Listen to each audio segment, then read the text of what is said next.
Break के बाद आप सबका बहुत स्वागत है। चलिए सबसे पहले चर्चा कर लेते हैं टिप ऑफ द वीक की। टिप ऑफ द वीक रहेगा कि आपके बच्चे के जीवन में कंसंट्रेशन की कमी हो गई है और जिस कारण वो फोकस नहीं कर पाता। बात करें यानी कि एकाग्रता आपके बच्चे के जीवन में जैसे चली गई है, सोचता कुछ है, करता कुछ है और करना कुछ और चाहता है, जिस कारण बहुत सोच कर भी समझ कर भी अगर आप कुछ करना चाहते हैं, आप अपने बच्चे की पूर्ण रूप से मदद नहीं कर पाते। सबसे पहला कारण अगर हम ये देखें तो इसमें लाइफस्टाइल का भी आता है। आज की तेज़ रफ्तार ज़िंदगी की अगर बात करें तो बहुत सा कम समय बचता है जहां हम अपने बच्चों को कुछ सिखा सकें, पढ़ा सकें और उनके साथ समय व्यतीत कर सकें। लेकिन फिर भी क्या कर सकते हैं? सबसे पहला उपाय कि आप अपने बच्चे के साथ जितना भी आपको समय मिलता है, थोड़ा या ज़्यादा, आप अपने बच्चे के साथ अवश्य ही बिताएं और उससे उसकी मुश्किल पूछें। अगर आप ऐसा करते हैं, इसमें विशेष रूप से कहीं ना कहीं बहुत सी ज़्यादा निगेटिविटी अगर आपके बच्चे के जीवन में बढ़ गई है, उसमें कटौती हो सकती है। फोकस की बात करें, कंसंट्रेशन की बात करें तो सबसे ज़रूरी चीज़ इसमें यही देखी जाती है कि अगर हम इल्यूजनरी फील करना शुरू कर देते हैं, यानी कि जिसको हम कहते हैं हम भ्रम में जीना शुरू कर देते हैं। क्यों करते हैं हम ऐसा? क्योंकि हमारे जीवन में नेगेटिव थॉट्स ज़्यादा बढ़ जाते हैं। अच्छा चाहते हुए भी हम अच्छा नहीं सोच पाते हैं। तो क्या उपाय करेंगे कि आपके बच्चे के जीवन में अगर एकाग्रता की कमी हो गई है? सबसे पहले आप अपने बच्चे के कमरे में गणेश यंत्र को स्थापित करेंगे और साथ ही अगर ऐसा करना आपके लिए संभव नहीं है या आपको लग रहा है ये उपाय आपके लिए मुश्किल है, तो आप एक गणेश जी की मूर्ति लेंगे, उसको अपने घर की एंट्रेंस पर स्थापित करेंगे। स्थापित ऐसे करेंगे कि जो गणेश जी की मूर्ति की पीठ रहेगी वो आपके घर के बाहर रहेगी और जो उन मूर्ति का जो फ्रंट का फेस रहेगा वो आपके घर के अंदर रहेगा। ऐसा करते हैं तो जीवन में आपके घर में कहीं ना कहीं नेगेटिविटी है जिस कारण आपके बच्चे के रिजल्ट सफ़र कर रहे हैं या उसकी एकाग्रता में कमी आ रही है, जो पढ़ाई में मन नहीं लगा रहा है, विशेष रूप से इससे आपको अच्छा परिणाम प्राप्त हो सकता है। तो चलिए दर्शकों, आपने जाना एकाग्रता बढ़ाने का एक समाधान, और वहीं अब हम चर्चा करेंगे आपके लेटर्स की। ये लेटर हमें भेजी है सुमित ने। सुमित का सवाल ये है कि वो आईएएस की तैयारी कर रहे हैं और उनके जो आर्थिक स्थिति है वो ज़्यादा शुभ नहीं है, परंतु फिर भी वो पूरी मेहनत के साथ, लगन के साथ अपना कार्य करते हैं और अपने जीवन में आईएएस बनने के इच्छुक हैं। क्या वो कामयाबी उनको हासिल हो सकती है? उनकी जन्म तिथि है 1 जनवरी 1990 रात को 10 बजे। तो सुमित, अगर आप हमें सुन पा रहे हैं, हम आपको बताना चाहेंगे, देखिए आपका जो हॉरोस्कोप है वो it's a very potent horoscope, यानी कि शुभ है और बहुत स्ट्रॉन्ग हॉरोस्कोप है।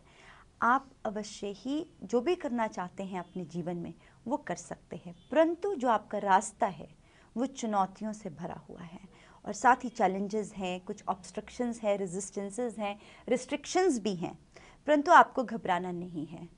जो आपका परिणाम है वो सफलता है। थोड़ी सी मुश्किलें हैं, अगर वो मुश्किलें पार हो जाती हैं, जीवन में आप अवश्य ही जो भी चाहते हैं उसकी आपको प्राप्ति हो सकती है, यानी आप आईएएस बन सकते हैं। शुभ समय आपका 2017 जून से लेकर 2019 अगस्त के बीच में बनता है और साथ ही आपका शतभिषा नक्षत्र है। शतभिषा नक्षत्र एक ऐसा नक्षत्र है जो चाहे वो कर सकता है। तो मानसिक तनाव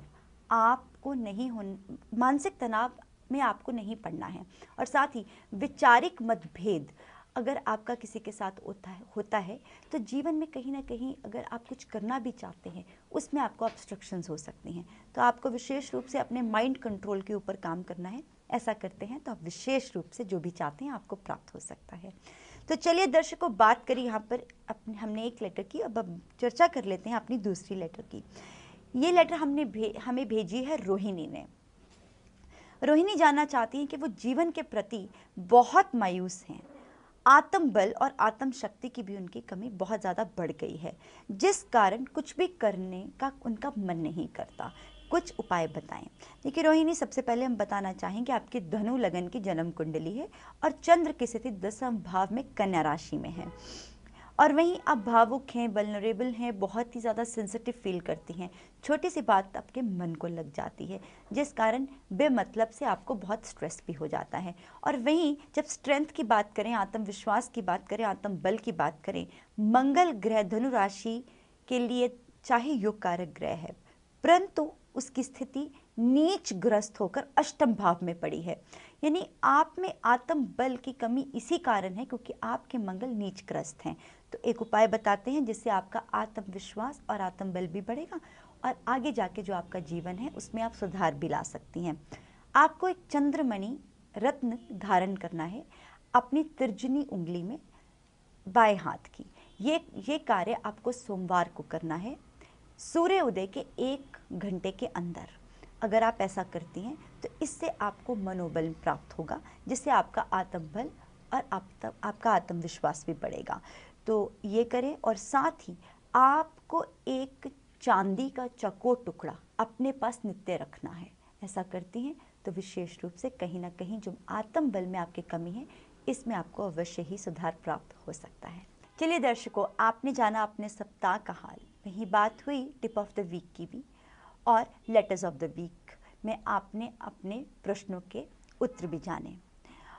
तो इस कार्यक्रम में आज के लिए बस इतना ही। और दर्शकों, हम आपको एक जानकारी और देना चाहेंगे कि बहुत बार ऐसा होता है कि आपके कुछ सवाल हैं जो आप चाहते हैं कि आपको हम टीवी के ज़रिए जवाब दे सकें। तो उसके लिए आप हमें नीचे दिए हुए ईमेल पर या फ़ोन नंबर पे अपने प्रश्न भेज सकते हैं। तो उसका जो उत्तर होगा वो हम आपको इसी कार्यक्रम के ज़रिए बता भी सकते हैं। तो आज के कार्यक्रम में बस इतना ही। हमें दीजिए इजाज़त। नमस्कार।